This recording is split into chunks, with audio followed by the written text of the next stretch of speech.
আসসালামু আলাইকুম। Hello everyone, কেমন আছেন সবাই? আশা করি যে যেখানে আছেন সবাই ভালো আছেন। আলহামদুলিল্লাহ, আমিও ভালো আছি। তো আজকের ভিডিওটা আমি আমার ননদের বাসা থেকে শুরু করেছি। আমি কালকে আমার ননদের বাসায় এসেছি। তো এই তো সকালে ঘুম থেকে উঠেই দেখি অনেক পদের ভর্তা আর গরম গরম ভাত রেডি করেছে তারা খাওয়ার জন্য। আর আমার কাছে সকালবেলা গরম ভাতের সাথে ভর্তা জিনিসটা খুবই ভালো লাগে, আমি খুব পছন্দ করি এটা। আর এখন যেহেতু শীতের দিন, এটা একটু বেশি স্পেশাল, তাই না? সবারই কিন্তু ভালো লাগে গরম ভাত, মানে শীতের দিনে গরম ভাত আর ভর্তা ভাজি এগুলো দিয়ে খেতে।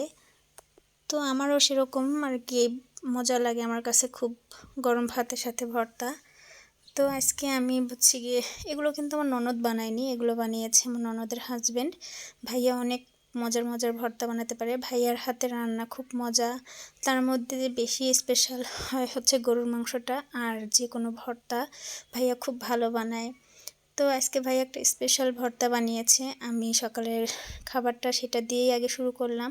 এই যে এটা হচ্ছে কিন্তু ধনিয়া পাতা আর হচ্ছে কালো জিরা দুইটা মিশিয়ে ভাইয়া খুব মজার একটা ভর্তা বানিয়েছে।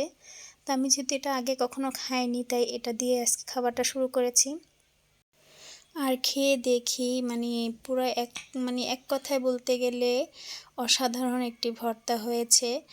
আর আমার কাছে সব ধরনের ভর্তাই খুব ভালো লাগে। তো আজকে আমি যেহেতু ভাইয়ের কাছ থেকে এই ভর্তাটা খেয়েছি, এটা খেয়ে এটার প্রেমে পড়ে গিয়েছি, কারণ আমি ভর্তা পাগল। আর ভাইয়ের কাছ থেকে এটার রেসিপিও আমি জেনে নিয়েছি, খুব সহজভাবেই হচ্ছে গিয়ে ভর্তাটা বানানো যায়। তো আমার কাছে খুব ভালো লেগেছে। তো এই ভর্তাটা দিয়েই আমি এক প্লেট ভাত একদম খেয়ে ফেলেছি। এখন একটু সিম ভর্তা নিলাম। সিম ভর্তাটা ওর তো একটা আমার ভালো লাগে না, কিন্তু গরম ভাতের সাথে মোটামুটি ভালো লাগে। তো আমি হচ্ছে কি অল্প করে সিম ভর্তা নিলাম। আর সিমের হচ্ছে গিয়ে যেহেতু বিচি হয়ে গিয়েছে, আর এক একজনের কাছে এক এক রকম, তা আমার কাছে এরকমভাবে ভালো লাগে না। তারপরও হচ্ছে কি মজা লেগেছে যখন আমি হচ্ছে এর সাথে একটু মরিচ ভর্তা নিয়েছি, কারণ এই ভর্তাটা ভাইয়া হচ্ছে গিয়ে দিয়ে কাঁচামরিচ দিয়ে বানিয়েছে সিম ভর্তাটা।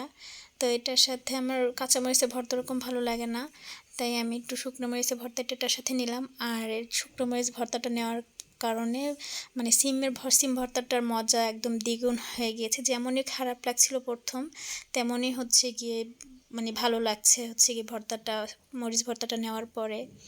তো যাই হোক, আমি তো একদম চেটে পুটে অনেকগুলো ভাত খেয়েছি।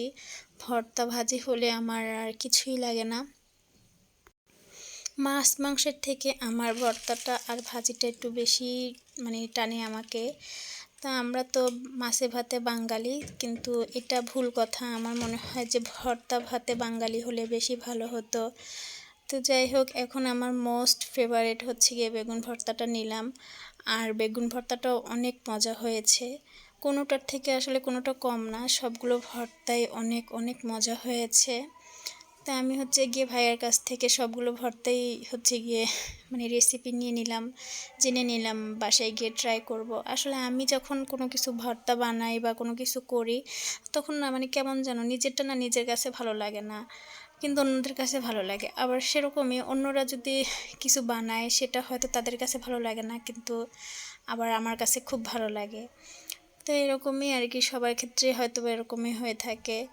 তো যাই হোক, আজকে সকালে খাবারটা খুব মজার ছিল, গরম ভাতের সাথে বেগুন ভর্তা, তারপর ধনিয়া পাতা ভর্তা, মরিচ ভর্তা, সিম ভর্তা, সব কিছু মিলিয়েই অনেক মজার ছিল।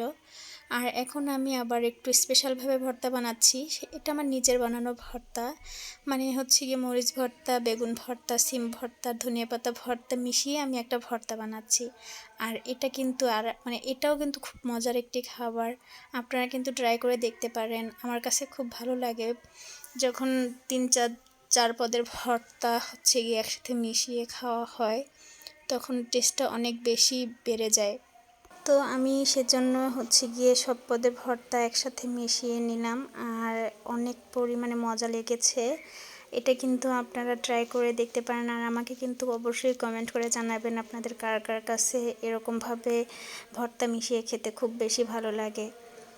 তো আজকের ভিডিওটা আমি এখানেই শেষ করছি। আর দেখেন, আমি কিন্তু একদম চেটে পুটে খেয়ে নিয়েছি।